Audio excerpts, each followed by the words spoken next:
YS వివేక హత్య కేసులో approval గా ఉన్న దస్తగిరి కీలక వ్యాఖ్యలు చేశారు. అప్రూవల్ గా మారినందుకే తనపై వైసీపీ ప్రభుత్వం కక్ష కట్టిందని అన్నారు. తనను అనేక రకాలుగా ప్రలోభాలకు గురిచేస్తున్నారని ఆరోపించారు. ప్రలోభాలకు లొంగిపోతేనే తన అక్రమ కేసులో బనాయిస్తున్నారని తెలిపారు. ఇప్పటికే అనేక అక్రమ కేసులు పెట్టి తనను జైల్లో పెట్టారని ఆరోపించారు. మాట నా నోటి నుంచి వస్తే కేసే నీళ్ళాడిపోయి అందరూ రిలీజ్ అయ్యి బయటికి వస్తారు. అంతేకాకుండా ఈ ఆంధ్రప్రదేశ్లో పూర్తి స్థాయిలో రాజకీయంగా ఎఫెక్ట్ ఉండేది వైఎస్ వివేకానంద రెడ్డి హత్య కేసు. జగన్మోహన్ రెడ్డి చిన్నాయన అయినందుకు ఆయనకు ఎఫెక్ట్ ఎక్కువ ఉందంట. ఓట్లు పడని పరిస్థితి అంట.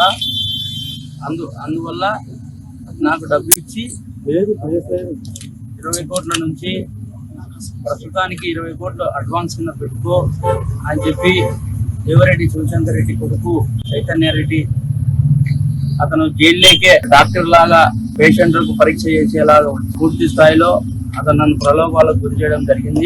మాట